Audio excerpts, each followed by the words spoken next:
What is going on? I'm late and I'm knocking everything over.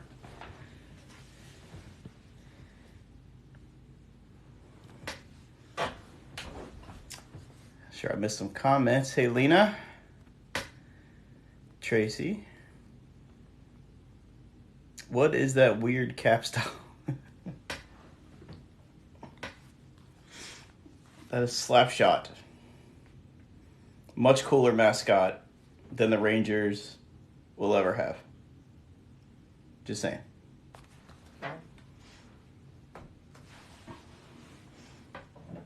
And we got Tom Wilson, too, who's like everybody's favorite player, right?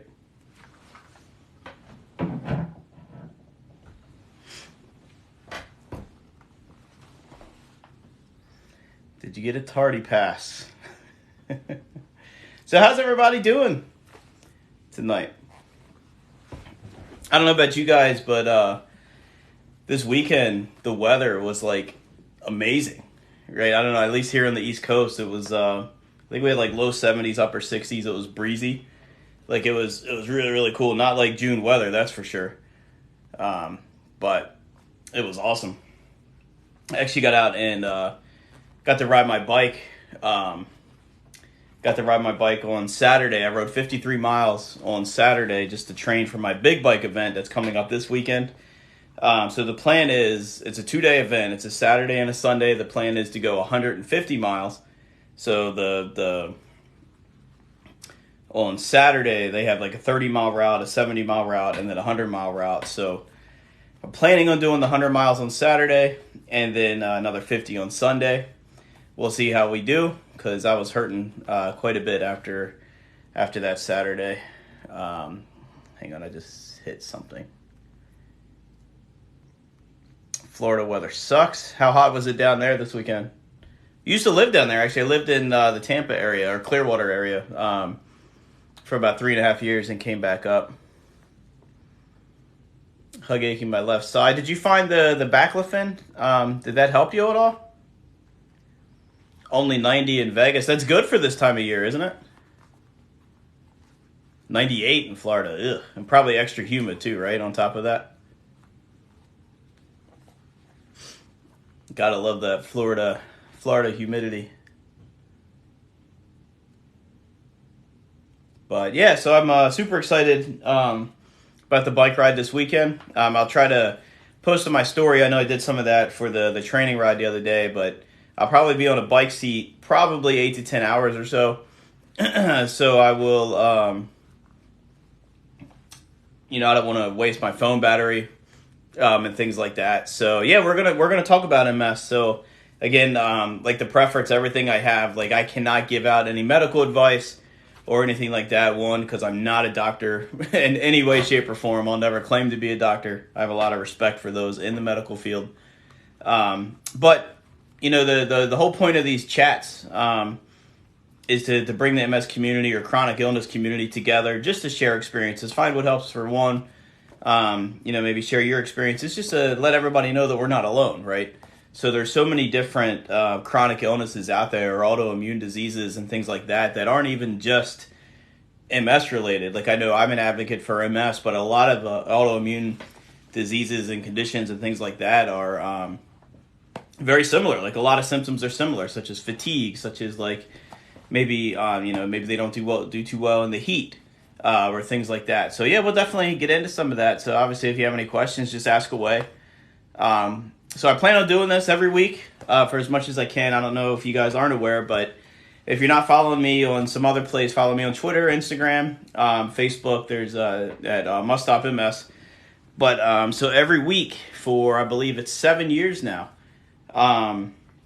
we've been doing a weekly chat named, as you can see behind me here, #ChatMS. And each week we pick a new topic to talk about, or we have guest hosts and things like that to just ask questions, right? Just to try to bring the community together. We might talk about symptoms. We might talk about, like in this case, we're going to talk about advocacy, your experiences there, maybe some challenges you had, different things like that. But so it's crazy to think it's been 7 years already, and it's really, really cool just the amazing people like you meet along the years. So thanks for joining. But yeah, so still new to TikTok. I got the 1,000 followers. Thanks, because you guys are awesome.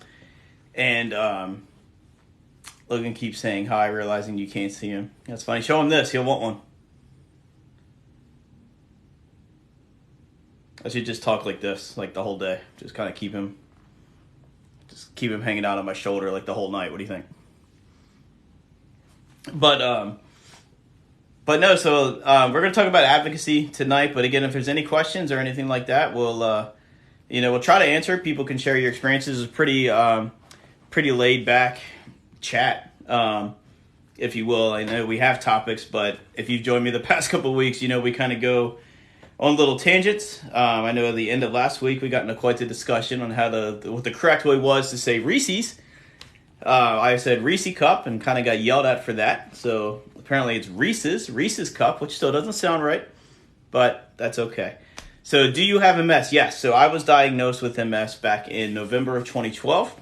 So it's coming up 10 years for me. Here this November, I've been on Gilenya. This is the treatment I take. It's a once-a-day pill. Once-a-day pill I've been on, I guess, since February of 2013. So that is my one and only treatment. And it's been doing well for me. Again, not everybody has had similar experiences, but since I've been on the Gilenya, my MRIs have been stable. And, so just, praise the Lord for that. But I'm from Erie, and I've always said Reese's Pieces. See, all right, you're going to get me started again. So I'd always say Reese's Pieces. That makes sense. But when I say Reese's Cups, that doesn't make sense. It's a Reese Cup. I don't know. Anyway, I know Jenny will disagree with that, and I see she's in here, so I'm sure we'll get there. But, I got my water today. Stay hydrated. We'll take some water breaks. We got on the topic of liquid IV last week, and actually Tracy bought me some for Father's Day to get ready for the you're allowed to be wrong. Tracy got me some liquid IV and some other things like that for my bike ride coming up. She got me like some electrolyte jelly beans, which I never knew existed, which are kind of cool. So we'll go. I'll try to keep you guys posted on my bike ride. And I was adding to the story for the training rides and things like that, but we'll go, and I'll try to share as much as the event with you as I can. But again, I got to save some of that phone battery since I'll probably be on my seat for probably a good 8 to 10 hours, and I'm sure my butt's going to be hurting. But we're going to do it for a cure, right? I'm going to see what I can do. But anyway, so how was your guys' day? Before we get started with the advocacy chat, you guys have a good day? Like, how was the weather by you today? Do you allow guests? Something we've talked about. Again, I'm still fairly new to TikTok here, and I guess we have talked about guests before. The one thing I'm kind of curious about here with TikTok Lives, and I was talking to a potential guest about having a guest host on here. We're still trying to figure it out, and you guys may know her, but Dr. Gretchen Hawley, she actually co-hosted ChatMS a couple weeks ago on Twitter. And we've talked about maybe doing something here via TikTok, but then we kind of realized that, like, once we do these live videos, you can't see them anymore. Like, it kind of goes away. So then we're trying to think of maybe different options, maybe Instagram, or maybe getting some questions ahead of time and maybe splitting things up in a couple different videos. That way we can share here on TikTok and things like that. So stay tuned for that. But when you said do you allow guests, like, do you mean just in regards to joining the lives, or just asking questions or things like that? But finish it up with a hangover from Saturday. Never drank, don't know why I did. With not drinking and then going at it again, it's probably why it's worse. But hey, according to everybody last week, this liquid IV stuff is really good for that. Haven't left the house. So again, it was like, I don't know, late 60s, high 60s, low 70s. I guess this weekend was some pretty strong winds. Today was up to about, I think it was in the 80s today, but I think it's supposed to be upper 70s tomorrow and Wednesday. But we have, so I was out riding my bike, and we'd be cruising along at, like, I don't know, 14, 15 miles an hour, and this huge wind gust would come and hit, and it'd be like, I don't know, it was crazy. So all of a sudden you go from like 13, 14 miles an hour, and then all of a sudden you go down to like 8. So legs are sore and things like that, but we will see. almost 90 here tomorrow. See, it's interesting that you're so much more north than I am, but yet it's still going to be warmer there than it is here. So I don't know. I don't know. Weather fascinates me. Yeah, I would definitely love to have guests at some point. I think that would be really cool just to kind of talk and share experiences and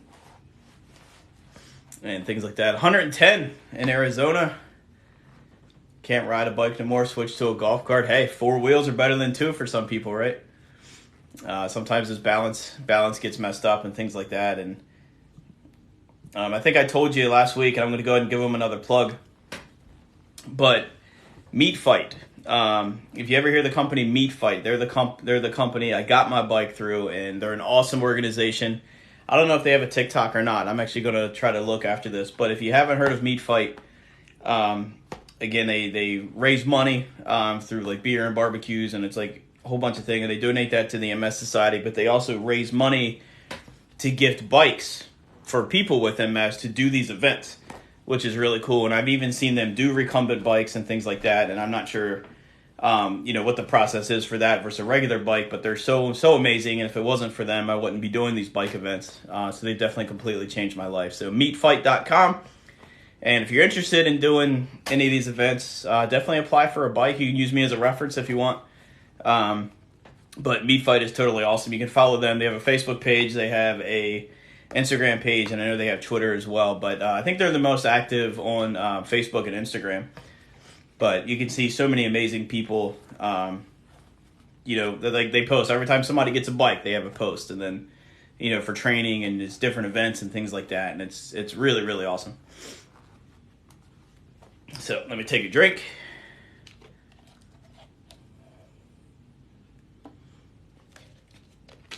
Up and down the stairs at Citi Field. Don't they used to do that at the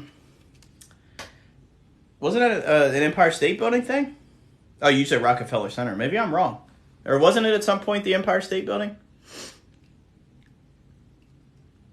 You have to let me know when that is, though, because I think that'd be super fun until I get up 3 flights of steps and I'm like half dead. But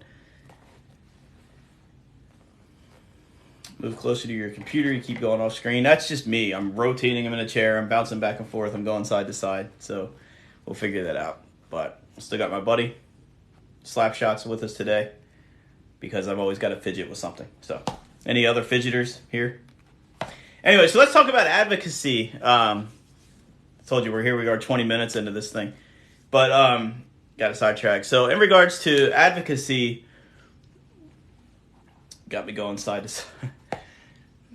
So I think the word advocacy is an interesting word because, a lot of times you hear about people that, you may call an MS advocate or an influencer or things like that. But honestly, I think anybody who has MS or anybody who has like a chronic illness or anything like that, I think they're an advocate, whether they think they are or not. Like they all have their advocacy work. And sometimes, there's no right or wrong way to be an advocate. Sometimes you just have to make yourself available maybe to answer questions. Sometimes there's no wrong way to be an advocate. And I think anybody who's diagnosed with any autoimmune condition or just anything in general is an advocate, just kind of by default there. But so the questions I'm going to show you today, there's 6 questions I have actually on the screen, but as you know, we always get sidetracked. But so I did not come up with these questions. There was a guy, if you're on Twitter, if you want to follow him, his name's Christian. It's at his username is at dearest.monster. And he's had MS for 20 years. And he guest hosted our ChatMS on Twitter today. And I also posted questions in our Facebook group. There's a private Facebook group called #ChatMS, and as well as my Instagram account. But so you can see the screenshots, you can see his username there. But so he's had MS for 20 years, and he's been looking to get into advocacy work. And he's actually been chatting. I mentioned we've been doing the chat for 7 years now, and he's been a regular participant for, I don't know if it's been quite the whole 7 years, but for quite a while. And so he asked me he reached out to me, asked me if I had any tips, and I said, hey, I have an idea. Why don't you host the chat one week, and that way, you can ask those with MS or ask those, who's done some advocacy work and just try to figure out like what they've went through, because he had some questions on how to get started or some challenges or, what's the easiest way to do certain things. So he decided to, he agreed with it. Thank you for the gift. And so that's what these questions are. So these questions I didn't come up with, but I think they're really, really awesome questions, and we'll probably have some sidetracks and some side questions and things like that. So the first question I guess we'll talk about is apparently not going to come up. There it is. So his first question was, for those doing advocacy work, and again, I think anybody who's diagnosed, hey there, how are you?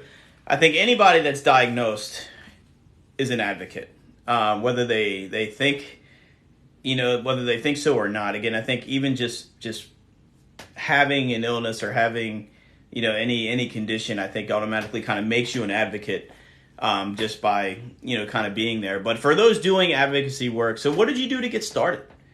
What was the thought process? What made you want to become an advocate, and what was the first steps you take, and what difficulties did you face trying to start your advocacy work?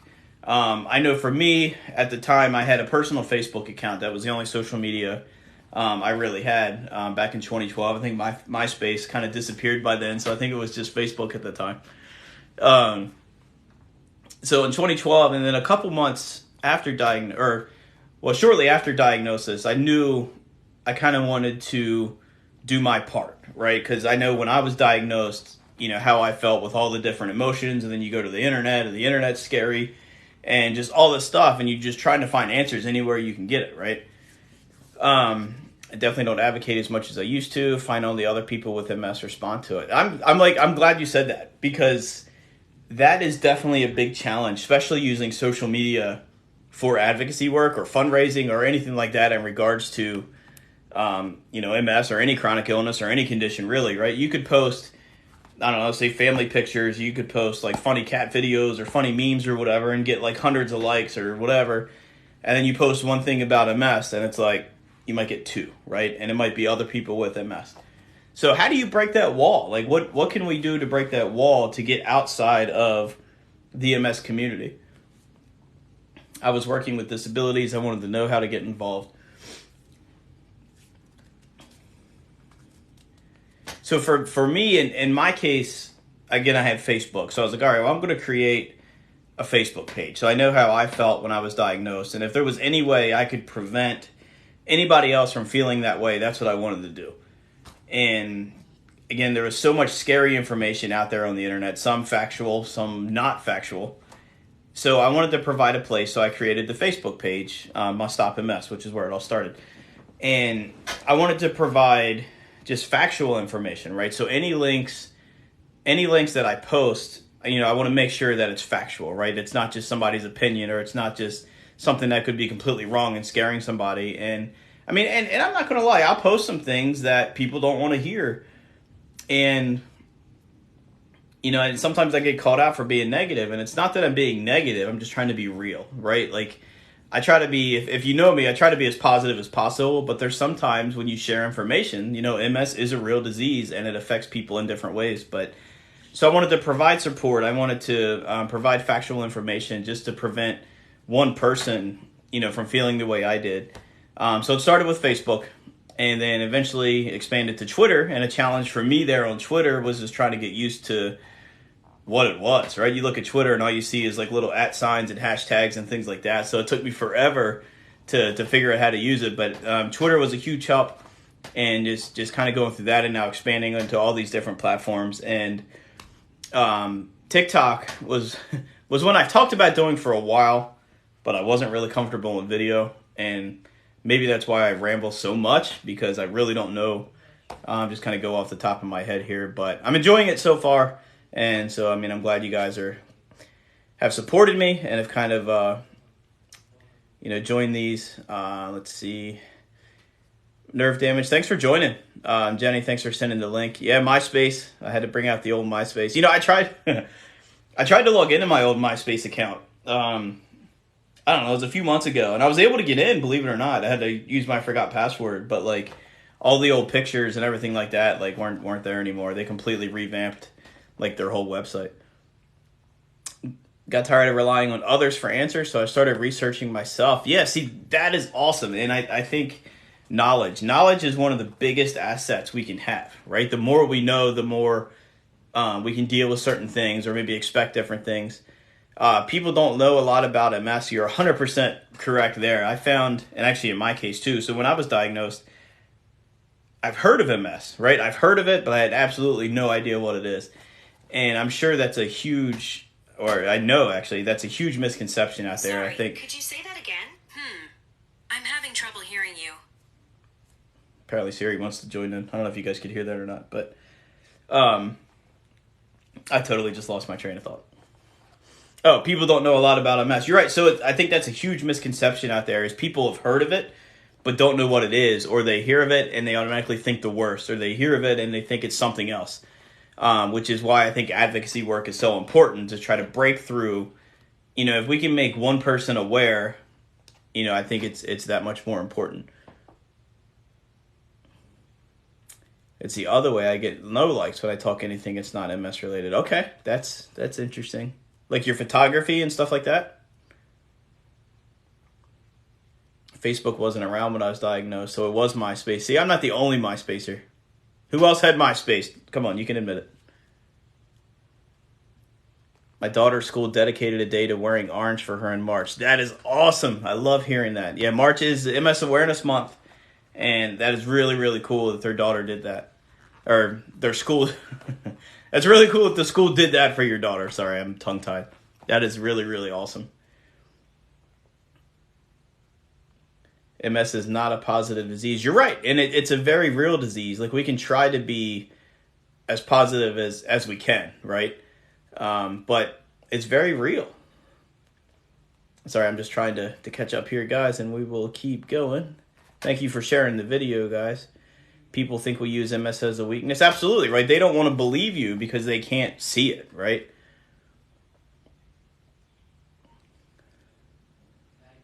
Can't work no more, living alone, music. Yeah, MySpace was bought by a music company. I think you're right, and I'm not quite sure exactly how it works, but I do think it is definitely music related. But so thankful for a community and all the friends I've made that care about. Yeah, and I think, again, I've said this 100 times, but I lost it again.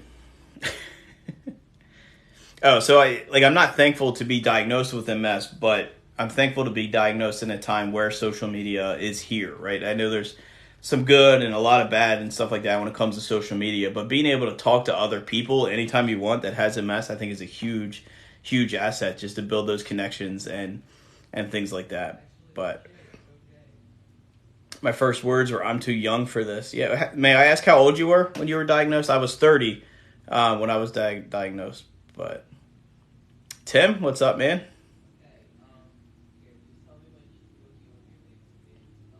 I got a water bottle with some liquid IV in it today. I don't know if you were here earlier, but Tracy got me some for Father's Day for the bike ride this weekend.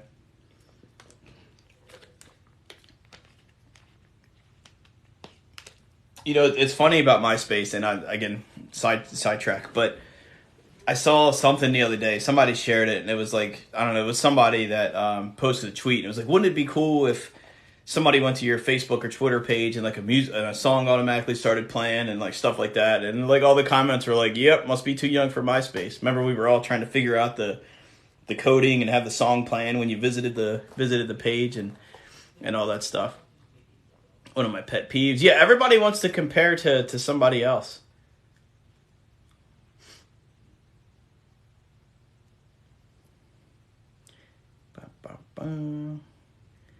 My new job waitressing, they kept scheduling me to work every day. I had to have a sit down. So they wanted you to work nonstop, huh?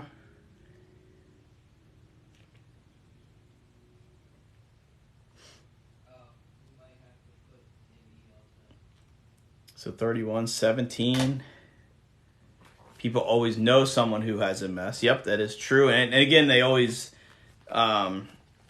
they always want to try to make that comparison when in reality, it is. That's why they call it like the snowflake disease, right? Because it is different for every single person. So Kelly, you're approaching the 20-year mark now too.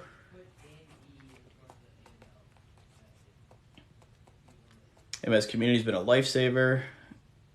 My daughter's been diagnosed at 9. That is young.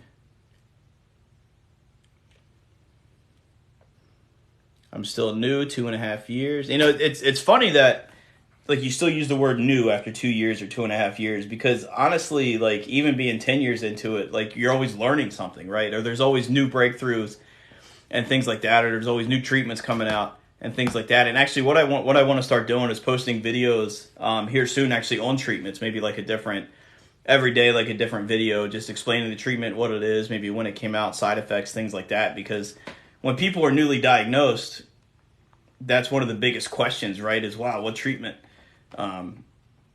are out there? Should I even take a treatment? Like what's worked for other people and all the things like that. But can't watch, but I'm listening. It's all good.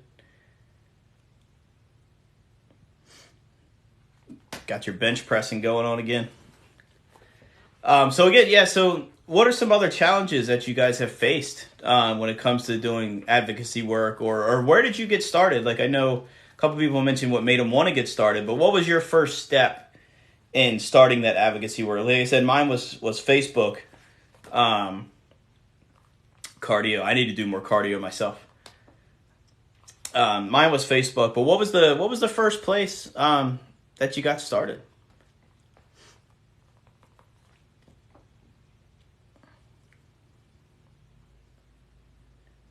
I'm getting old. I don't want to hear that. I just hit 40.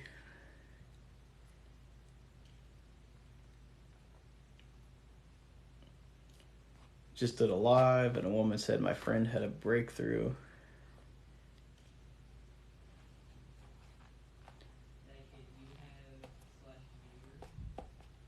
Facebook as well. Yeah, like at the time, I mean, that's all I had was a Facebook, and that was, I mean, that's all I was familiar with, really, at that time. I think I knew Twitter was around, but I didn't really know what it was or anything like that. But right into a major hiccup on Facebook. Even now, it's funny because I remember back when I started the Facebook page, and I remember, I think I know the algorithms or whatever they used at the time. If you posted a link or just made a post on Facebook, this is again back in 2012. I think it was like 80% of your audience saw that post, and then shortly after,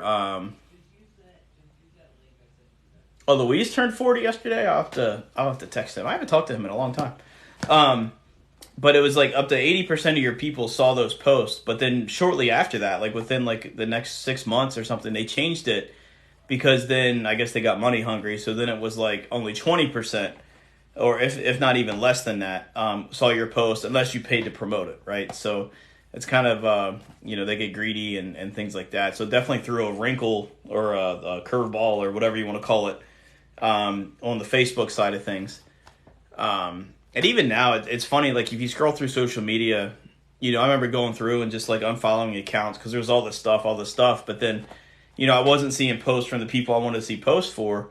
But yet, as I deleted more accounts, it just seemed like more and more ads started going in their place. So it's like I still wasn't able to see what I wanted to see. Mine started Facebook. We did Walk and Mess. We have a team now. 3rd annual walk this year. They're a lot of fun, too, aren't they? The Walk and Mess events are great. I had to miss this year's. We had another commitment we had to do. I can't remember what we were doing now, but we had to miss this year's Walk and Mess. But I have Bike and Mess coming up this weekend. But if you guys haven't participated in any of those events or even volunteered, you guys are missing out because they are such amazing events. Just to see the MS community and things like that, and just get to meet new people. Again, that's why I kind of created these, but. So it sounds like we have a lot of advocates here, which is awesome because not only are we trying to help other people with the community, but the more people... My aunt's funeral. Was it the funeral? I don't think it was. It was the funeral. You're right.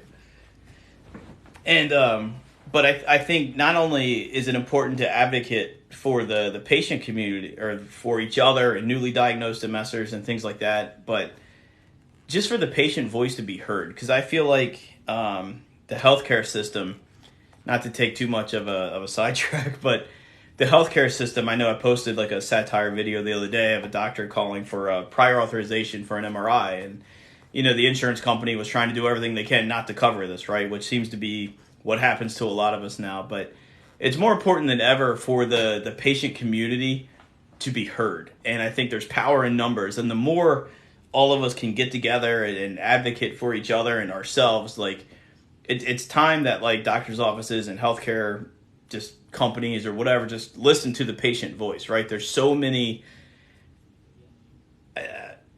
It's more important now than I think it's ever been for the patient voice to be heard, because we know what's best for us, right? They want to tell you what they think is best, but no, we know what's best for us. Like I get emails every now and then through a company called Rare Patient Voice. I don't know if you guys ever heard of them, but you can get like, sometimes there's compensation to do these surveys, and some of those are you watch these commercials and let you know your thoughts and different things like that. And the one I happened to do not long ago, it didn't. I can't remember what. Sometimes they don't tell you what medicine they are, but it was I guess an upcoming or a commercial idea or something like that for an MS medication. And again, it was like it didn't represent MS at all, right? Like they may talk about MS, but like the images they were showing like had nothing to do with MS, like at all. And it was a well-known company. So it's like, you really aren't listening to the patients, right? Like you're not listening to what you're putting out there. Maybe you have a treatment that's benefiting people with MS, which is awesome. Thank you for that, of course.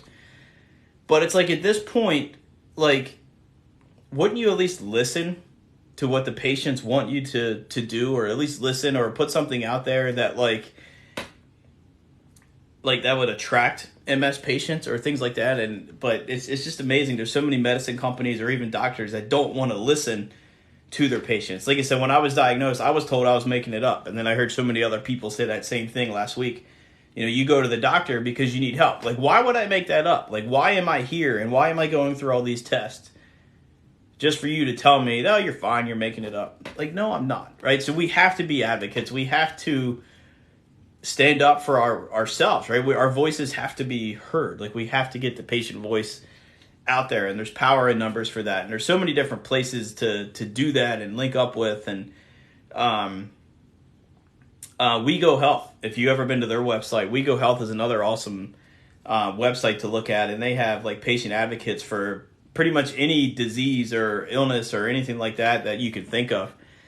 So We Go Health is really, really awesome. And they actually do, every year they do the We Go Health Awards, where you can nominate patient advocates to win an award every year. And they do different categories, whether it's on social media or blogs or things like that. And it's also such another great way to connect with advocates, because you can see who's being nominated for their good work and things like that. So it's amazing. I think I said this last week, but if I was never diagnosed, and again, I'm not thankful to be diagnosed, but if I was never diagnosed, like my eyes never would have been opened to this whole entire community, right? The chronic illness, the autoimmune, like the MS community, like I would have never known. Like somebody said earlier, like people don't know what MS is, and that's absolutely right. Again, I heard of it, but I had absolutely no idea what it is.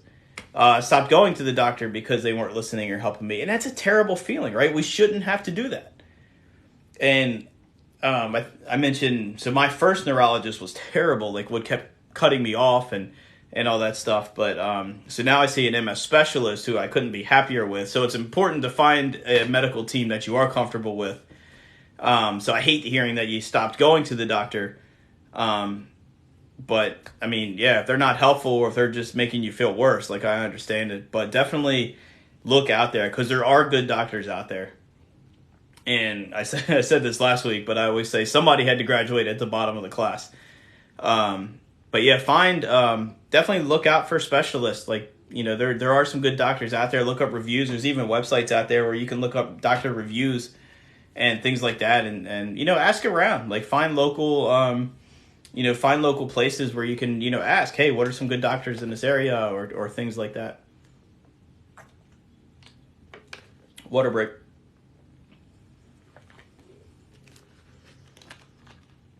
I went all natural and I'm doing better. That's awesome. Again, it goes back to what works for one doesn't work for all, right? I know so many people that are doing great, on not any treatments. And I know people that kind of regretted that decision. But hey, it's a decision we personally have to make, right? It's all individual decisions, right? It's individualized care when it comes to these diseases or conditions. Everybody's different. We have to find what works for us. So the next question, when you decided, all right, look, I'm going to be a patient advocate, or I'm going to do what I can to spread awareness, right? We know MS awareness is important. And Christian's second question then was, well, did you go through any training, or on maybe social media, or on how to post, or what's the best way to, because there's digital marketers and there's things like that, or what inspires you to keep going, right? What inspires you to keep advocating day in and day out? Again, for me, I just kind of talked about this. I didn't go through any training, but a lot of Google searching, right? On like Facebook pages, how they work. Twitter was the one I had to research because I was trying to get used to what hashtags did and all that stuff. So there's definitely, there was a learning curve, at least for me back then, but I wouldn't say I went through any training. But when it comes to inspiration, I mean, it's you guys, right? It's talking to all of you guys, that makes me want to keep doing this. It's meeting you guys and just, I know I'm hosting this, but I get so much back, from all of you guys. Like, just hearing your experiences is helping me in return. And it's amazing. Again, I can't thank you guys enough for, just kind of hanging out with me. Again, it's been 7 years I've been doing this, not on TikTok, but Twitter's where it all started. But it's just amazing. It's just you guys inspire me, just seeing you guys thriving through what you're going through, and just you guys getting your voice heard and just saying, hey, look, I'm going to do my part. This is awesome.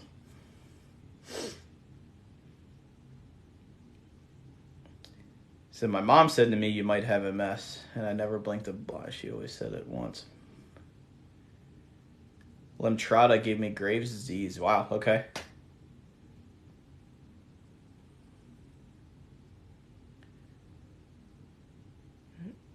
Plane requires Logan, not plane.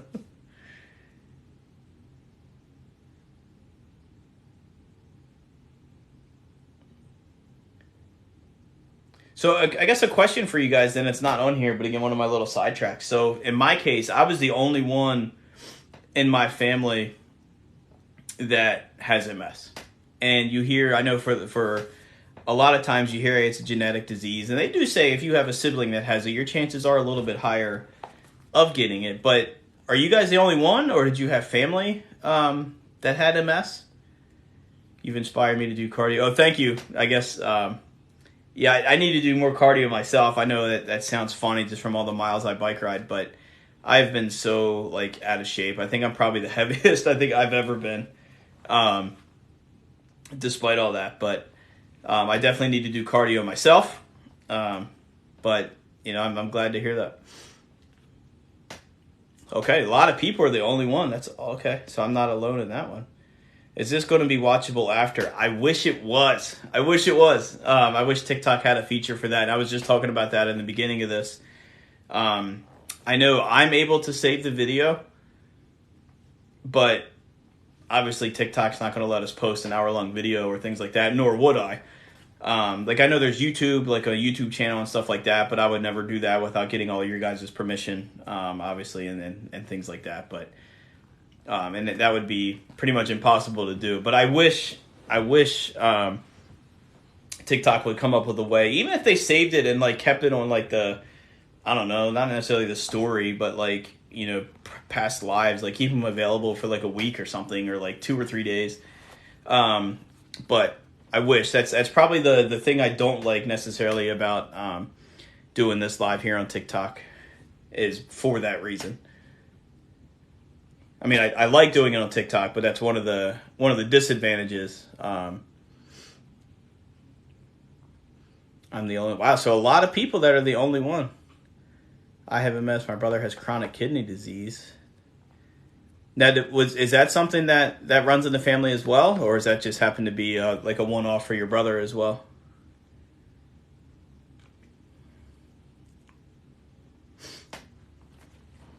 Can you post it in your? No, that's an option. But again, I think I would probably pretty much need everybody's permission to kind of save that because I don't know. You guys are talking to me. I don't know who knows what, like on your families and things like that, or what you want out there. But both of us got the short draws in the family.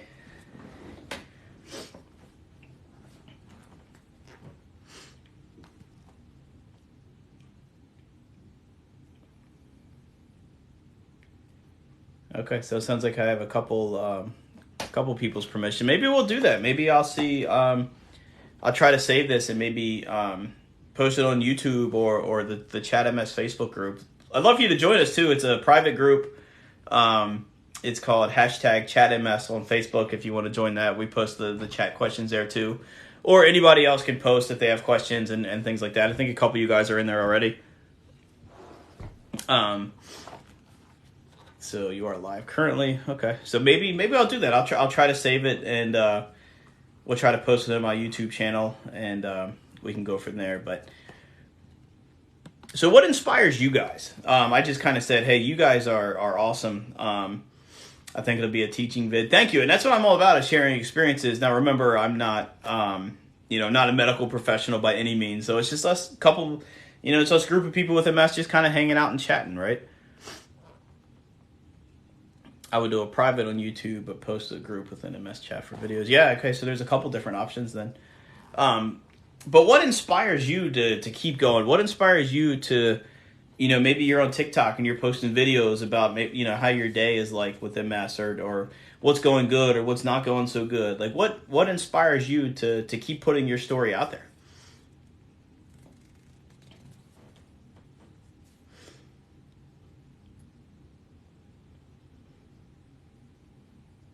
What is your inspiration?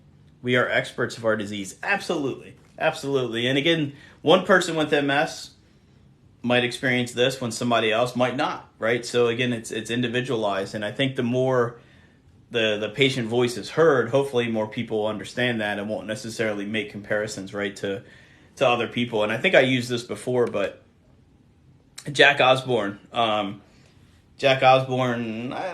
guess this was probably almost 10 years ago now, but what was the question? Like, the question was, like, for when you're putting your stories out there or you're trying to be an advocate, like, what's your inspiration to keep doing that? Like, what is it that, keeps you going and just posting information to try to spread awareness and things like that? Like, what keeps you motivated? I once had no clue, so I'll tell my story over and over again to help others. Yeah, and I think if we help one person, I think it makes all the work worth it, right? I know back when I was diagnosed, again, I heard of it, had no idea what it was. So you go looking for answers anywhere you can get. And I know, and again, I'm not trying to bash anybody here, but there's a lot of support groups out there. And I'm not talking about in-person support groups, but there's a lot of like Facebook support groups. Or like anybody can create a group. Every day someone gets diagnosed and my story reaches and help them in some way. It's, where'd it go? It's worth sharing. Yeah, I agree, 100%. But for those that are newly diagnosed, it's scary times, right? Like, we've all been there. It's scary, like the fear of the unknown. We don't know what's going to happen. We don't know what's going on currently. But the sad reality is anybody out there can create like a Facebook group, right? And there are toxic groups out there. I've seen groups to where somebody newly diagnosed would come in and ask about a treatment, right? Hey, my doctor mentioned 3 treatments I should try. What should I do? And I've literally seen people like attack this person. Like, oh, you're going to put that poison in your body, or I can't believe you would even think about that, or blah, blah, blah. And it's like, that's not why they're there, right? They're there for support. They're scared. They want answers.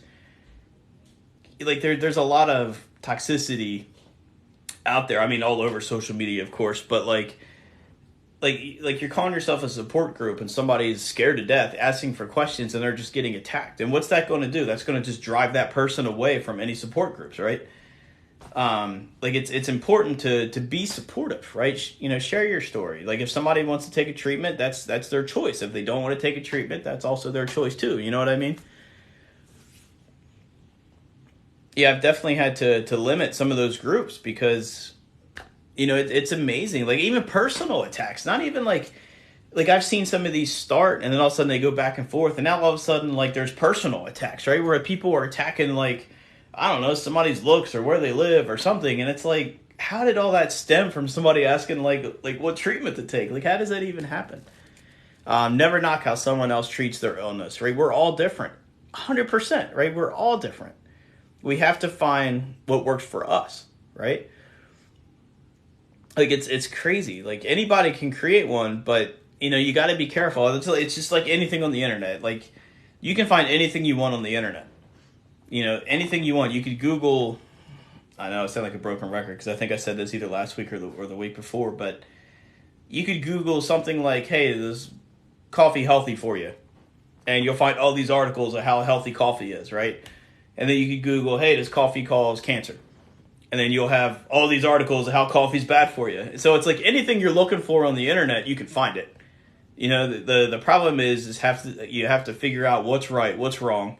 You have to figure out, what is supportive, and so you have to be cautious. The internet's such a double-edged sword out there. There's so much good information out there, but there's also, a lot of toxic information out there. Someone was asking about MS, and she kept screaming about it being Lyme disease instead. Yeah, everybody kind of becomes a doctor, right, in a way. And in certain cases, and again, maybe it was Lyme disease for their case. I don't know. Like, so when I was diagnosed, my doctor told me do not Google it. That's awesome, but I bet you Googled it anyway, though, didn't you? If coffee is bad for me, I choose that noble. Got to get the coffee, right? Where are my coffee lovers at again? I saw you guys last week. So what I was talking about is everybody wants to kind of judge or compare like somebody with MS to somebody else. So back when Jack Osbourne was on Dancing with the Stars, and I remember you had half of the MS community was like, yeah, this is awesome. Like, this is great. We're getting MS in the spotlight. It's on primetime TV. This is amazing.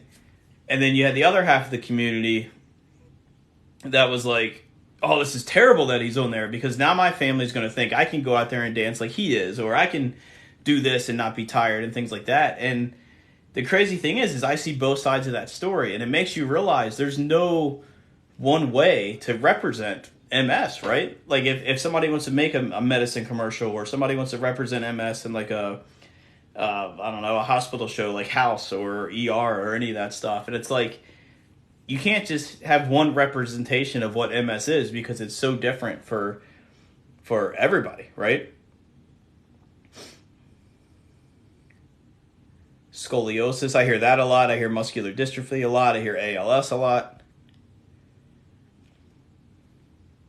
Yeah, I got tested for Lyme disease, in my blood, and then I got tested in my spinal fluid. Actually, they tested for Lyme disease. So I get spammed on Twitter, like almost, it never fails, every week. There's a guy that responds to, I don't know, sometimes it's like 8 or 9 tweets in a row, but he always blasts me and he always says, oh, you're so-called MS, and, he talks about he's trying to spread the treatment of CCSVI, and don't ask me to explain what that stands for, but basically they widen the veins in your neck. And I know they thought that was a treatment or maybe even a cure for MS many years ago. And even the doctor that created the procedure came out here recently and said, no, it's not a cure for MS. But yet this person still spams me so much. And, I try to ask him a question. Like, I even tried to talk to him one day. And I'm like, well, this article says the guy that created it says it doesn't work. But, they don't want to hear it. Or I'm sure many of you guys have posted videos on TikTok only to get like the generic responses of, hey, so-and-so helped me cure this by, I don't know, and they'll give you like an Instagram account or something like that. I know I can't be the only one that gets those comments. Though I actually haven't had one of them in a long time, and I probably shouldn't have said that, but I'm not quite sure what happened there. But the MS community is always fighting over the commercials for the different meds. Yeah, absolutely. Like, I remember Tech Federa, when the Tech Federa commercial came out, everybody was in an uproar. And again, I think it all boils down to, you can't, like, if you just have like one person in a TV show, like, you can't truly represent like overall MS. You may represent one person's experience with MS, but somebody else's experience could be like absolutely different.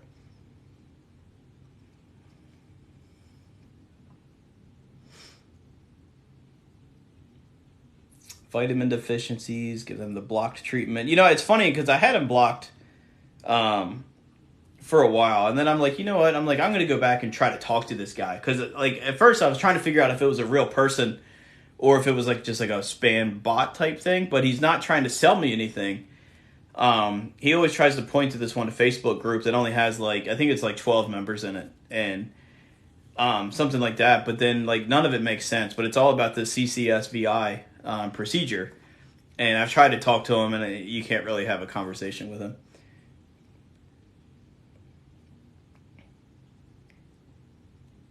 The Ocrevus commercial. I'm trying to think if I've seen the Ocrevus commercial. I think I've been seeing the one for Kesimpta a lot lately. I'm trying to think of the Ocrevus one though. I know I've seen it, but I'm trying to picture what that is. But and it's funny, like it's not even just MS commercials either. Like all these medication commercials are like awful, right? Like, you know, no matter what medication it is, it's like I don't know, everybody's having a time of their lives, and then they're reading, 10 minutes of, how the medicine can kill you. And they're like, yeah, party time. Not to say there aren't, strong side effects with some of these medications. Oh, so the Ocrevus commercial says that. Maybe I haven't seen that one. Tysabri? I don't think I've seen a Tysabri one either. I have MS, but MS does not have me. It's funny, we just talked about that phrase last week and how a lot of people hate that. So I don't think I've seen that in a commercial. Now you got me curious. I bet you it's on YouTube somewhere. I could probably Google it and look it up. But so anyway, and you guys are awesome. We've been on here for an hour already, and we're only through 2 questions. But I'm trying to advance it. There we go. So I love this question too because everybody looks for information differently, right? So what are your go-to? I can't even read. What are your go-to resources or organizations when you need information, right? Where do you go if you're looking for updated information on maybe it's new treatments, maybe it's research, maybe it's breakthroughs in regards to MS, or if anybody's in here that doesn't have MS and maybe has other chronic illnesses or autoimmune diseases or whatever, like where do you go? There's a lot of good organizations. One of the websites I visit a lot is Multiple Sclerosis News Today. .com. I see a lot of information there. You'll hear me talk about Dr. Aaron Balster a lot. On his Twitter account, he will post like clinical studies and things like that. But Dr. Balster has an amazing YouTube channel. There's also Dr. Brandon Bieber, who has an awesome Twitter account, who's also posting studies and things like that. Plus, also has a YouTube channel. You have Dr. Barry Singer has an MS Living Well podcast, which is really cool because he's always talking about information.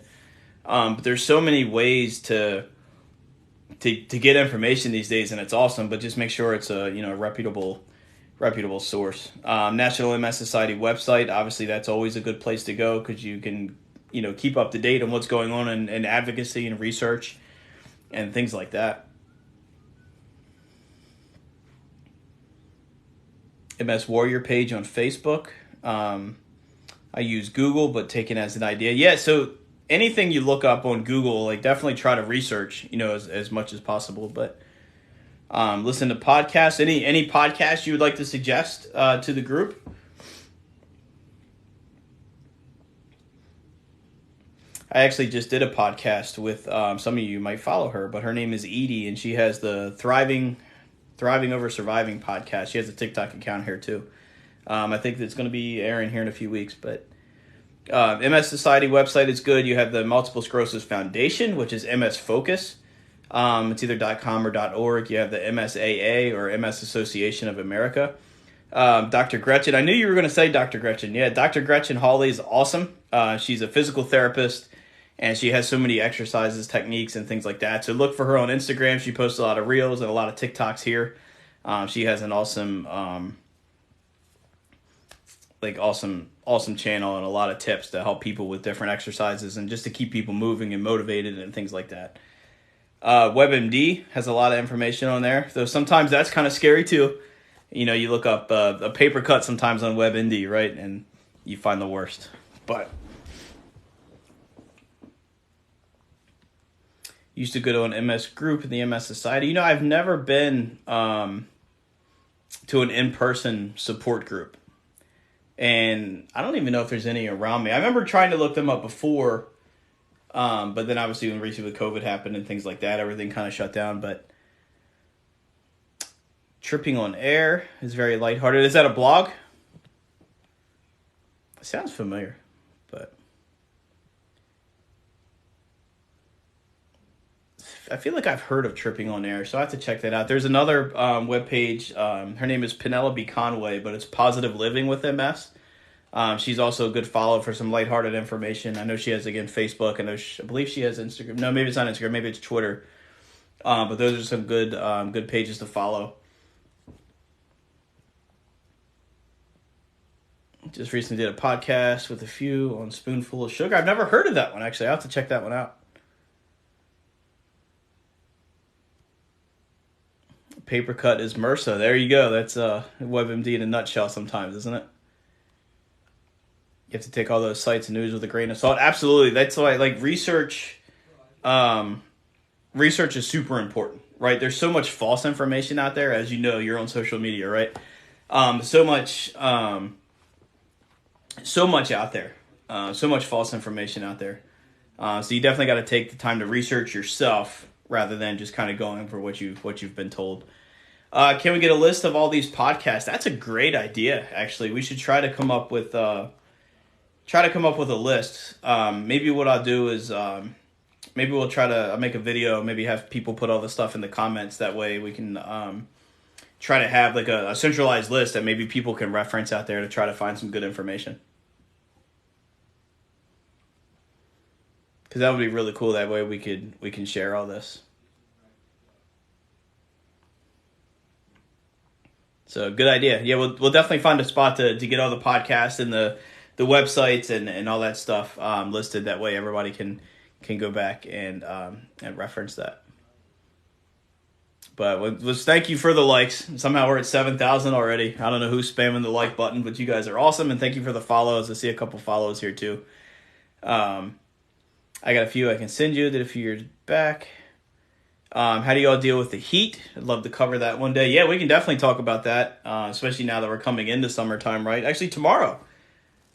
Is it still the 21st? Sometimes it's the 20th, sometimes it's the 21st. But yeah, the first day of summer is tomorrow. Just real quick, I personally am okay in the heat. The cold actually seems to affect me more. But yeah, we should absolutely talk about that one day. That's a topic that affects so many people with MS or any conditions, really. So tomorrow is the first day of summer, longest day of the year. It's crazy to think summer's already here, though. Like, the year is absolutely flying by. We're, halfway through 2022 already?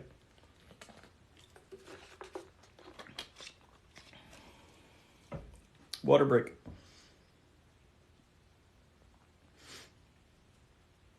The cold, yeah, the cold. I just get so achy, in the cold, so I do worse in the cold than I do the heat. But if there is a sudden temperature swing, like say it's like 70 one day, and then the next day it's like down to 40 or something, I am going to be absolutely miserable. Like, and it's a sudden swing, like one way or the other, or maybe it's even like high humidity to no humidity, or just like huge like temperature swings. I just know it's going to be a bad day. But yeah, we should absolutely definitely talk about heat one day here soon. And but we can definitely do that. Yeah, like I said, any topic suggestions, any things like that, or somebody mentioned, maybe it was somebody mentioned earlier about maybe doing like guests and like having like multiple people live at the same time. I'm all for that too. Like, we should definitely set that up. So whoever has, I guess you need 1,000 followers or things like that, we could definitely do that one time too. Like, maybe it doesn't have to be a certain topic. As you can see, I'm literally on the third question of our topic, and it's already been an hour. So it's just this conversation and hanging out. And here is the heat is the devil. New Jersey. Joyzy.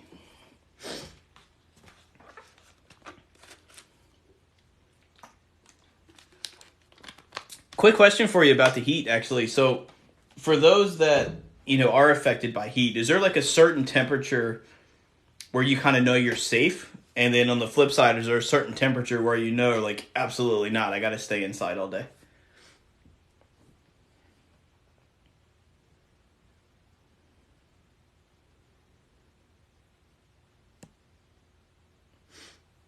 Two Jersey people in here. Massachusetts.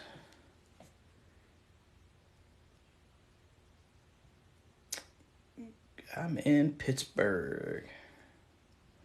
So 80 degrees. Okay, so anything under 80, like in the 70s, you usually do okay. 85 or over, and I'm dead. Yeah, like I said, I'm okay usually in the heat, but the humidity like kills me sometimes when it's very, very hot and humid. I just feel like a wet noodle. Has anybody gotten their electric bill discount for having MS? I never knew that was a thing.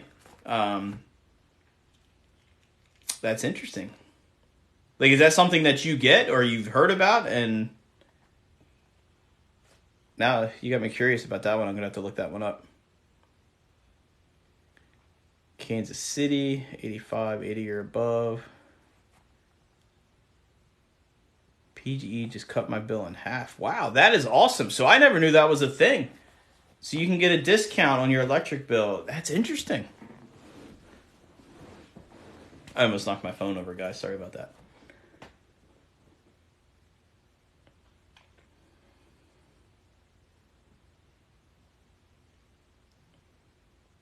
Wow, that's awesome. Just cut my bill in half. So your doctor, was it like a prescription type thing, I guess? Or did he have to write a letter? Because I've seen doctors apply for, yes, I still haven't. I've seen doctors write prescriptions for, like, video games, right? Like remember when the Nintendo Wii had their little, what was it called? Like the little balance board thing. So I've seen doctors write prescriptions and stuff for things like that, but that's the first I've heard about the electric bill thing, which is actually really cool. I'm in California. My electric company could care less. Okay, so I guess it must not be everywhere then. Only cardiac patients.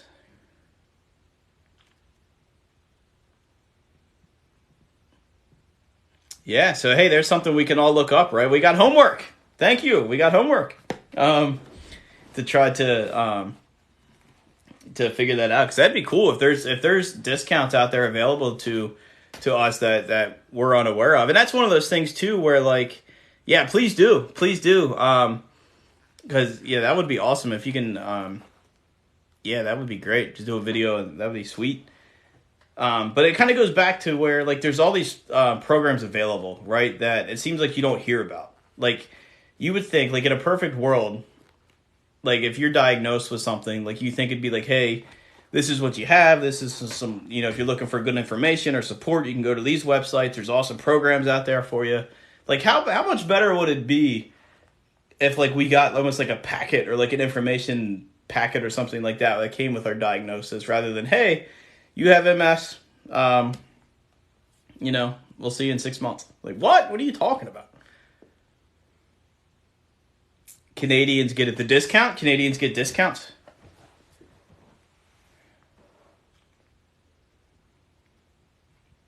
Like, that would, that would be awesome. I wonder who we could talk to about that. Just to have, like, MS information packets that says, hey, here are some great resources to get answers. Can't get any kind of assistance. Have you reached out to the MSF, which is the Multiple Sclerosis Foundation, which is msfocus.org, I believe. It's either msfocus.com, msfocus.org, or there's the MSAA, which is msassociation.com. But they have many different programs when it comes to I think assistive devices, cooling towels, different things like that. So there's actually a lot of programs out there. They just don't make it easy to find, right? Discounts all year. Wow, I learned something today. Thank you for that. Your SOL. Yeah, it makes you feel that way, right? But once you actually dive in and do the research, you find out there are things out there. This is where those white letters come in handy. Thank you for the gift. Yeah, I appreciate you guys. You guys are awesome kind of hanging out with me, even for this long, too. I think that's really the coolest thing because I just kind of come on here. Obviously, just, we have the questions and everything, but we just kind of hang out, and it's been an hour already, and you guys are sticking with me. So you guys are really awesome. I don't, want to take you guys away from your night, but you guys are awesome, and it's like super appreciated. MS Society also has assistance. I don't know how they compare to the other accounts, but or the other websites and things like that. But there are assistants out there. Again, they just don't kind of make it easy to find, right?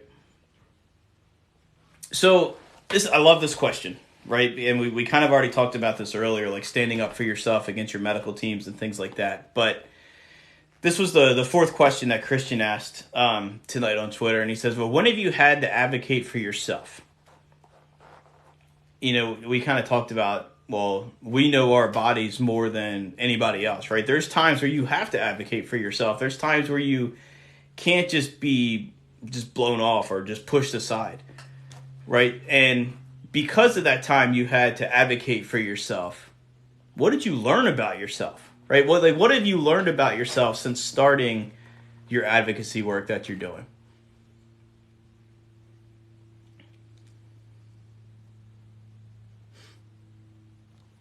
So I know a lot of us, again, I just told you the story about my first neurologist, and just saying, look, I would come in there with a list of questions and get 4 or 5 words into my question, and he would just cut me off. No, it's a mess. Or no, it's this. Or no, it's that. Or no, it's too new. Or no, it's it was no. And I'm like, look, come on. This is the first time I've ever gone to a doctor and not being told, hey, just take this for 7 days, it'll be better or whatever.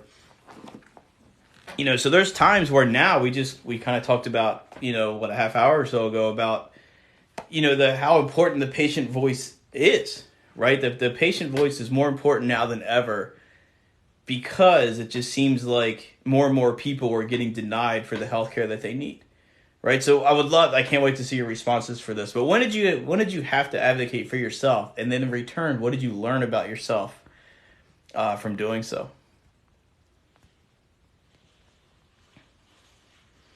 Have to have an MS specialist and ask for it. I agree with that statement because I do see an MS specialist now, and I couldn't be happier. Always have to advocate for myself when people are like, why don't you have another kid? Yeah, people always want to be curious, right, and tell you how to live your life. To get reasonable accommodations for work. And you know what? I'm glad you said that because I think there's a lot of people in that same boat. Like say maybe now and that it's summertime and maybe it's too hot in their office, right? Maybe for that reason their symptoms are flaring up or, different things like that. Yeah, sometimes you have to advocate for yourself to be able to even do your job for those that still work. I have a crushed spine and I might be able to feel my feet again after surgery. I hope you do. That would be... How do they fix that, actually, if you don't mind me asking? What are they going to do for the surgery? Because obviously the spine with all the nerves is a very sensitive area. So I'm just kind of curious as to, how that procedure actually works. Can you please send me a link if you post this video? Yeah, I'm going to try to save this video. And, again, I'll post it. I can post it on YouTube. But again, hopefully everybody's on board with that. Again, I wouldn't want to share anybody's information or usernames or whatnot without anybody's permission. I know Tracy just mentioned earlier, maybe I can post it on there, but maybe keep it unlisted or anything like that or not public and then just kind of send out a link. So what are your guys' thoughts? Would you guys be okay with posting any of this stuff? Because obviously if anybody's uncomfortable with any of that at all, I wouldn't do that because I don't want to do that for anybody, but... I fired my first neurologist and switched to his boss. There you go.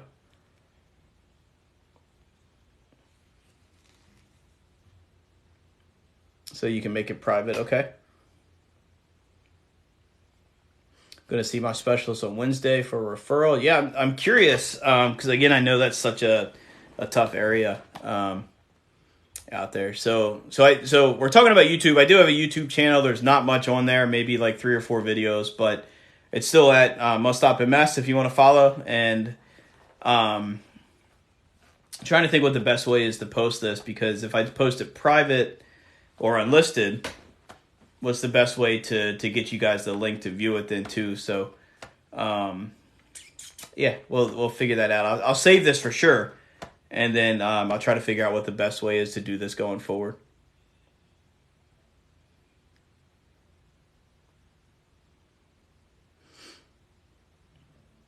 I'd like you to post it in case I can't make the live. If you want to post it, I'll be more careful of what I say. See, that's the kind of thing that kind of shies me away, because I want everybody to be comfortable, right? Like I would love, I don't want anybody to have to watch what they say. We're here to support each other. So I want everybody to be comfortable. Wrote in to study for Ocrevus 13 years ago. So are you still on Ocrevus after all this time? So when I started Gilenya, Gilenya was the first pill to hit the market. And my first neurologist wouldn't even think about it because he's like, no, it's too new. And my MS specialist was like, well, this drug has been in trials for over 7 years now, so we have plenty of data to use it. So he was comfortable with me doing it, which was kind of cool. So that was, I just didn't see myself being able to do the injections, right, myself for the Avonex or the Copaxone or anything like that. So I just don't know if I'd be able to do that. So I was glad to be able to get the Gilenya. So wow, Ocrevus 13 years and still doing it. So the PG&E discount out in California is called the Medical Baseline Program. So anybody wants to jot that down. Again, I'm assuming PG&E is just a California-based company. I could be wrong on that, but it's still good. Maybe some other electric companies have similar programs. So what did you guys learn? Let's not even say advocacy work, but let's say since your diagnosis, what did you guys learn about yourself that maybe you didn't, I guess I'm not going to say that you didn't know before, because obviously you know yourself, but what's one of the biggest things, I guess, you learned about yourself since your diagnosis? Like how strong you are, how to maybe deal with certain situations better. Like what is something that your diagnosis has taught you?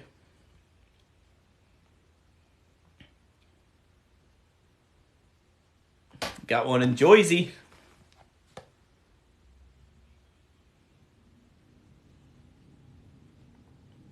Realized that I'm so much stronger, and I realized, I just lost it, that I'm in very tune with my body. Yeah, absolutely. So I like that you said that, because you tend to listen to your body more, right? And, it's every single person, again, not even just with MS, but dealing with any illness, they're so much stronger than they thought they ever could be, right? And I think that definitely is a huge thing that we learn. People don't understand chronic illness, and that's okay, right? And that's why we advocate, right? Resilience. What part of Jersey? Joyzy. What part of Joyzy? I just dropped my eagle. You learn that people don't always understand. And unfortunately, there's people out there that don't want to take the time to understand either, right? I hate hearing those stories, even especially if it's like close friends or family that don't take the time to understand the disease, and then it ends up calling rifts, or maybe people aren't even friends anymore, or just things like that, because they just don't take the time to learn. And on the flip side of that, I love seeing those stories to where maybe somebody's girlfriend or fiance or spouse was diagnosed, and they're out there trying to research as much as they can because they want to go out there and help that person. And, I love seeing those stories as well. So back when I used to do, we used to do these 30-mile walks for the MS Society. It used to be called Challenge Walk, or they're still called Challenge Walk. Sorry, had to get my little buddy here. It's still called Challenge Walk MS, and I think there's one in Cape Cod, Massachusetts. Somebody said something about Massachusetts, but the one guy I used to walk with, his wife had MS, and we would do these 30-mile walks, and he purposely wouldn't do any training at all for it. And the reason for that was, he said it's the closest thing he could ever experience to what his wife was going through, was the pain and the discomfort he felt after doing these long walks. And it's like, it's really cool when you see stuff like that, when people take the time to kind of understand. Learn to stand up for myself more. That's awesome. Into my almost 30-year friendship because of my MS. Wow, 30 years.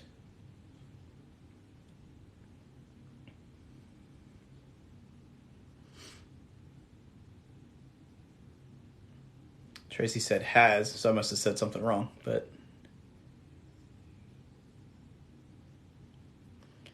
yeah, 30 years is a long time. And if you don't mind me asking though, was it one of those things to where, like, maybe you were invited to go out and then you just had to decline so that eventually the invite stopped coming? Or was it just one of those things to where, like, they just wouldn't understand no matter how much you tried to explain it, and then just over time just kind of fell apart? Wow, over 8,000 likes. You guys are awesome.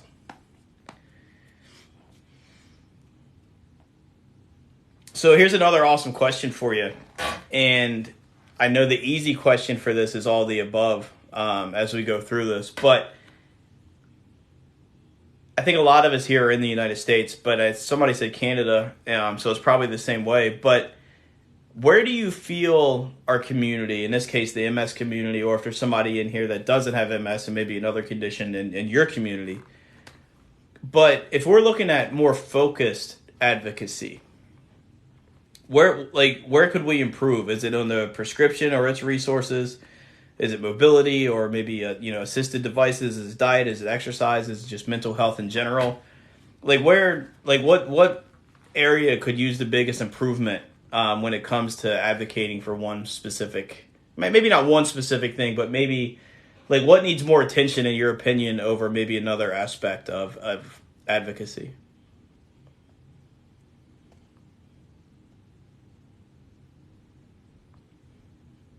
If you tap by his head, it gives likes.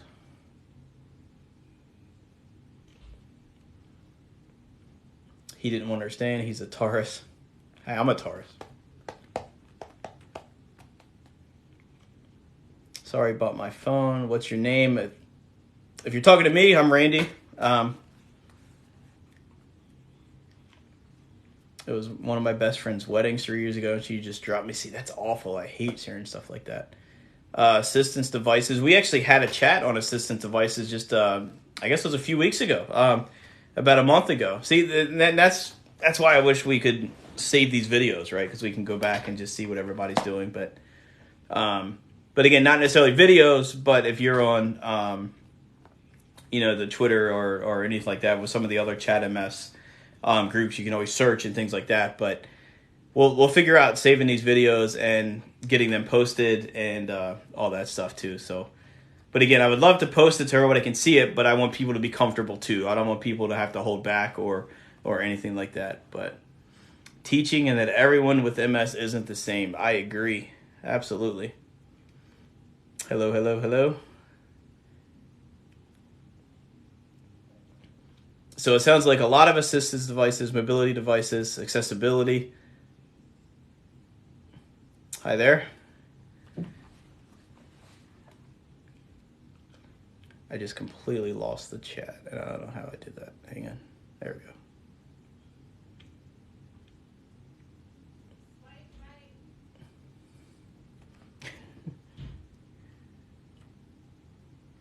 And then the last question that Christian had, again, is he was our guest host tonight for ChatMS. Christian has been diagnosed for 20 years, and he was looking on getting into advocating or what he can do better to advocate. So he came up with these questions. I let him host the Twitter chat tonight, and he gave me permission to use these questions here too. But he wasn't sure where to get started or things like that. So his question here is, in the MS world, or are there any other advocates or influencers that you follow that you would recommend somebody else to follow for inspiration? And we kind of, maybe we can do another post like this. We just talked about with all the podcasting or the websites for valuable information. Like maybe we can do something like this too. That way everybody can get a good group of people to follow for good information. Where is it that you get your information, or where is it that you get what are some good accounts to follow, right? Or not even necessarily TikTok accounts or anything like that, but where do you get good information? Like who do you feel comfortable talking to, or who would you want, like, hey, you got to follow this person, things like that. So I think I just mentioned this earlier, but WeGo Health. If you go to WeGo Health, they have a lot of just a lot of resources for any different illness or condition out there. You can see a lot of patient advocates and doing so much great work out there across the board.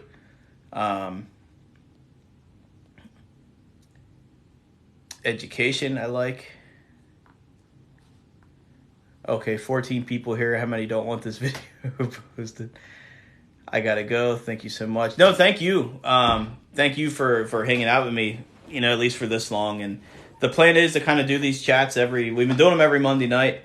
Some have been longer than others, but it's just about, just kind of hanging out and, supporting each other, right? That's what we do. But thank you for joining. Dr. Gretchen, yep, I agree, absolutely. Please check out her page. Dr. Gretchen Hawley, she's awesome. We've been in talks about, again, doing like a collaborative live session. So again, we're trying to figure out, we talked about TikTok, but the whole fact that we can't save the video type of thing. So we're trying to figure out options for that. Aaron has been awesome. I'm assuming you're talking about Dr. Boster. I agree. He's very, very awesome. Tripping on Air, second time that's been mentioned today. So definitely try to search up that one. I don't do Facebook, so it's only my neurologist now. Okay.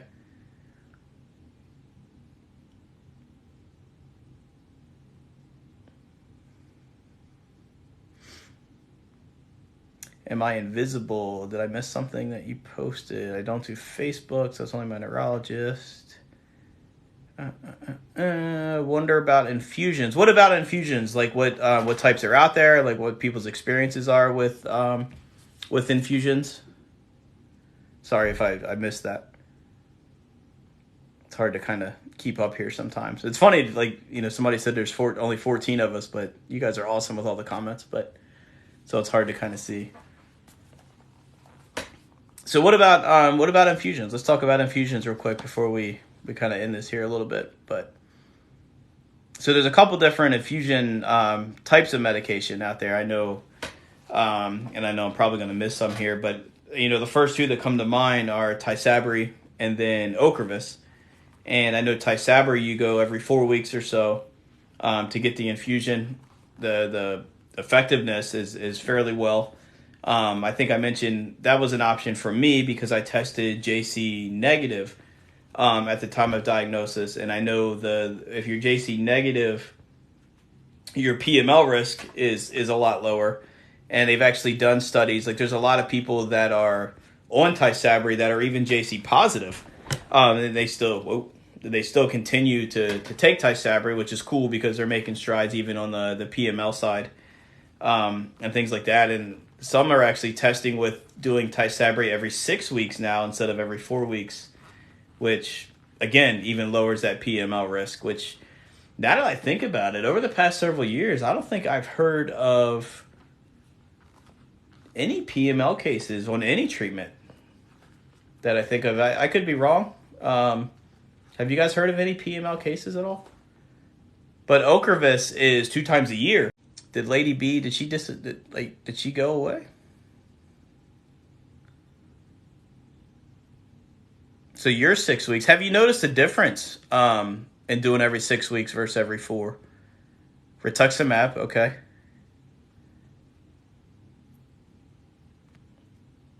And I know you said your daughter was young, right? Was that the treatment she started on?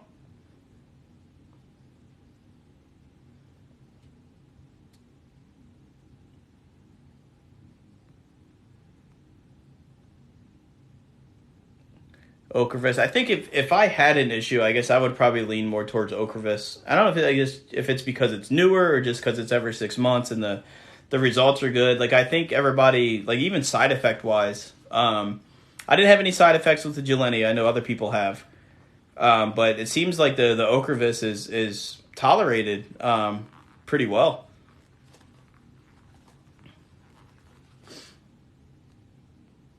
So I think if I ever had to,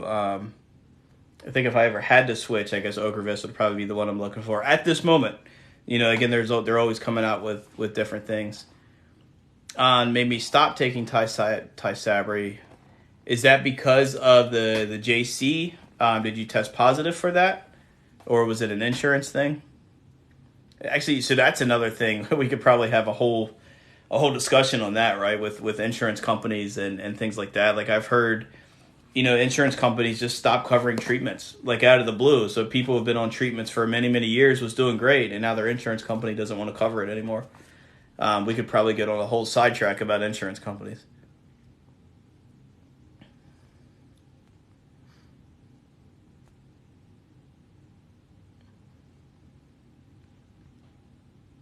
Might try that. Once bitten, twice shy.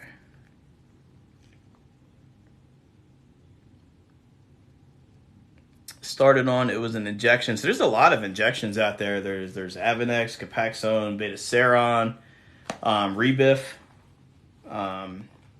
several different ones out there. Might try that. You talking about Ocrevus or Tysabri, or so no relapses after 13 years. That's awesome news.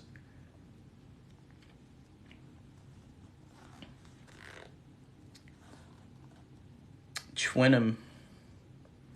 The gap week. I'm assuming that's a week before your infusion then, right? Don't qualify for Ocrevus. Is that you don't qualify for their like copay assistance program, or is it an insurance thing? Oh, okay, so she started with Capaxone. I guess Capaxone is considered I guess more this I don't want to use the word safer, but I guess maybe least amount of side effects. I guess maybe it makes sense why they started her on that. But hopefully the rituximab is doing very well for her.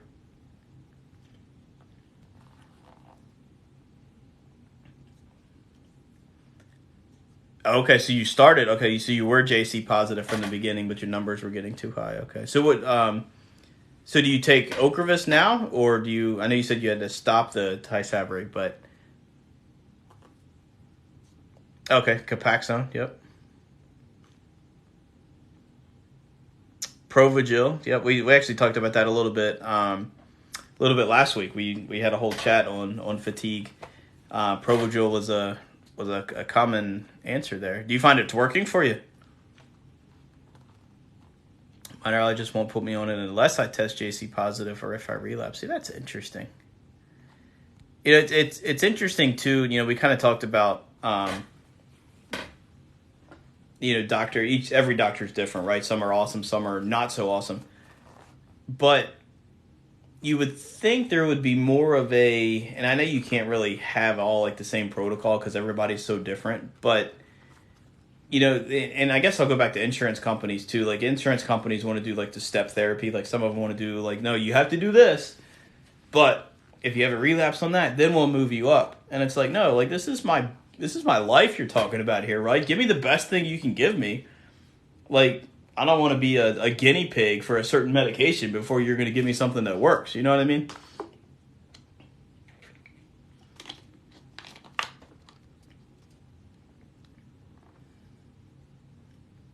Had 3 rounds of Limtrada. Okay.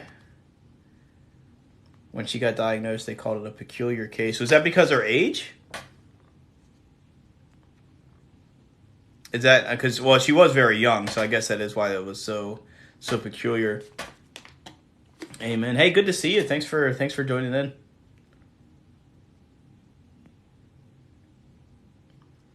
I relapsed twice on Capaxone. When you say they didn't want to change it, is that your doctors or is that the insurance was fighting it?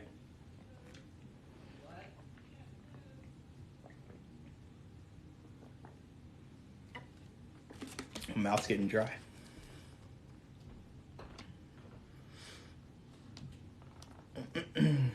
Okay, so the doctors didn't want to change it.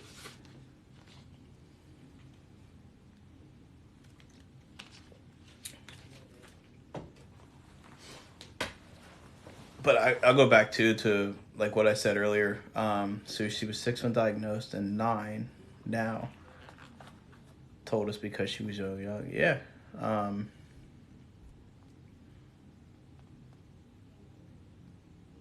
Relapsing MS is so different from other forms. Yeah, it absolutely is. And again, with treatments too, right? Like, so a lot of most of the treatments out there are for the relapsing forms of MS. When I know, I guess Ocrevus has showed progress in the progressive forms. But a lot of times medication or treatments, I guess, don't really have that same effect. So is your daughter doing okay? I know 6 is young and obviously 9 is still young, but does she seem to be doing okay on the rituximab? Like, is her MS in check?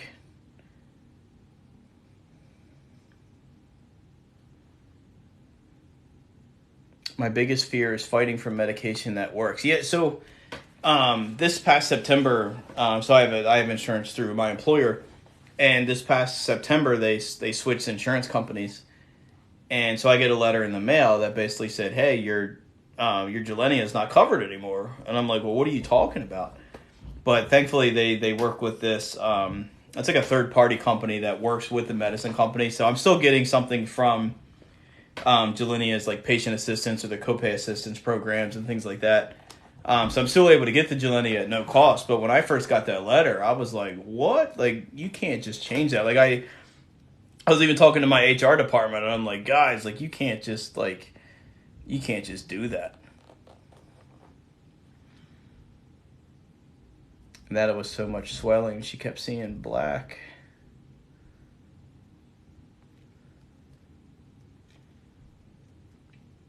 What did you all think about the stem cell therapy? I'll get to that here in one sec. It's almost no visible if you have seen her scars before. That's awesome. I'm so happy to hear that, especially being, 9 years old. So that is awesome that it seems to be.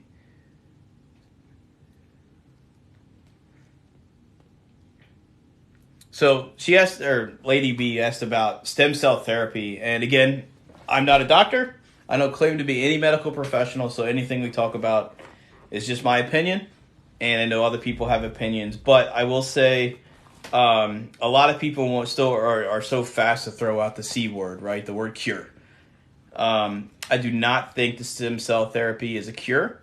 I do think there is a lot. Like, I'm excited to see where the stem cell therapy goes, though.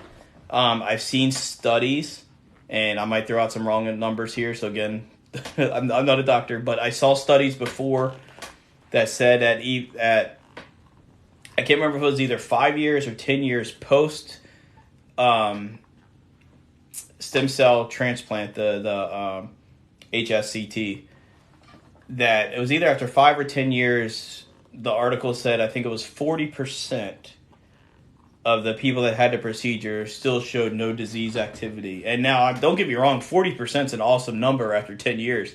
And maybe that's absolutely worth it for a lot of people. But I know there's a lot of risks involved in that from what I've seen. I know, and again, I could be way off here, but my understanding of the procedure is I guess they give you chemo to kill your immune system, and you're basically starting brand new, I guess, if you will. So I know a lot of people that have had great success using stem cell transplants.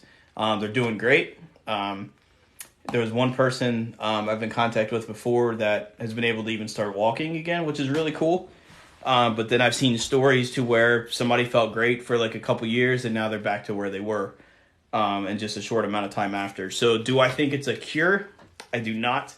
But I do think there's a lot of promise there, and I really can't wait to see where it goes, because I think that technology is going to continue to improve, and I do think we're in exciting times, I guess, when it comes to all the research and breakthroughs and things like that. But just like any other treatment that's out there, right? Some see great results with it, and some may not.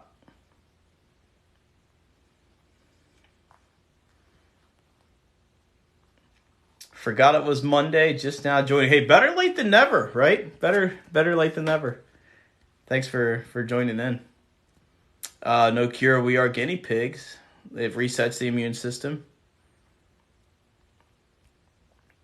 Yeah, I know. Like anytime, right? Anytime we're, just I mean, obviously a lot of these treatments lower our white blood cell counts and things like that, which leave us prone to more infections or maybe longer healing from different things. But yeah, pretty much with the stem cells, like you're killing your immune system, right, and just kind of starting over. And that kind of does scare me a little bit too. But again, I know a lot of people have had success and a lot of people not so much. Um, there's just a lot of things out there that if you think about all the things that like we've caught over the years, right? Like any like cold, even things like common colds, like not even talking about like COVID or anything like that, but just all the things that like we've built up some sort of immunity to, like just having to be worried about like all of that again, I guess kind of I don't know, kind of scares me a little bit. And maybe that's not the case. Maybe I'm way off on that. Again, I'm not that familiar with that side of the procedure, but I am excited to see where the stem cell transplants go as they research it more and find other ways to do that. I saw an article years ago, and you see a lot of articles where they'll test certain things in like mouse models, right, and things like that, and then you don't really kind of hear about it again. But to me, still, that's still good news because they're still finding what works and finding what doesn't, right? Like all the research and things like that. But I remember seeing an article, I don't know how many years ago it was, but they were able to get, I guess, one of the white blood cells or something and somehow switch it. I don't know, like reprogram it or switch it or something to where that it would stop attacking like the myelin. And I'm like, how cool is that? Like, if we can test with that, like, I can't wait till, that develops. Like, how cool would that be if we'd be like, hey, we can just tell your cells to stop attacking. But that or like myelin repair. Like, I know there's several studies and going right now. And I know there's a website you can track clinical studies and things like that, but it's slipping my mind right now. You could always Google it. Um, But myelin repair or myelin regeneration, I guess, is an area of interest for a lot of us, right? Wouldn't it be great to, for our myelin to kind of grow back? Selma Blair did have the stem cell. You are correct. Um, boom. I've heard you can still have flare ups, which will agitate a domino effect. I assume that's about the HSCT still, correct, right? Yeah, I know Selma had it. I want to say, I don't know if Jack Osborne had it or not. I don't think Montel Williams did. But there are a couple people, yeah, that have had the procedure done. And I do like how Selma is pretty public with her illness and her course of the disease and stuff like that too. So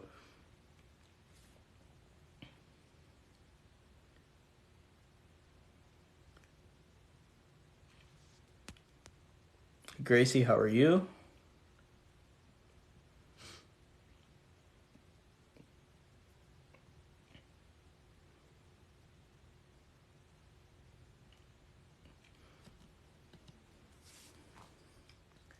Got a couple people joining. Better late than never, though, right? So thank you guys. There's still 14 of you guys here, which is awesome. But I'm gonna try to save this video and figure out what the best way to do the post that is. Because again, if I can post it on my YouTube channel, but again, obviously I don't know what anybody wants shared out there, but I could always post it unlisted, but then just trying to figure out how to get you guys the link, right? So trying to figure out how to get you guys the information to view these. But I definitely do want to look into saving these because I know a couple of you guys have said, hey, is this there? Or maybe there's a topic we talk about, like fatigue. Last week we talked about fatigue. And a lot of people might have questions and see what works for one person and what helps you guys, and they can go back and watch that video and see other people's experiences. So we're going to figure it out. I promise you we'll figure it out and try to get there. Perry Hall, how are you?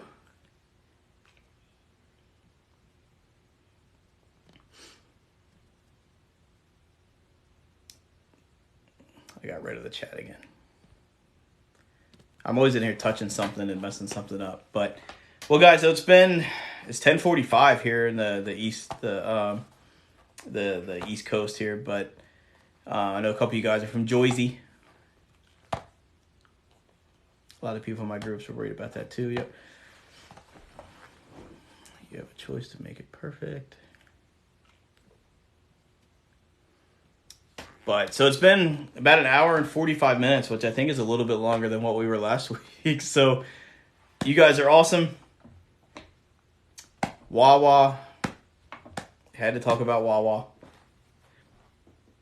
Wawa is amazing. Fun fact. Kelly has never been to Wawa. And she's from Jersey. I had Wawa for lunch today, actually.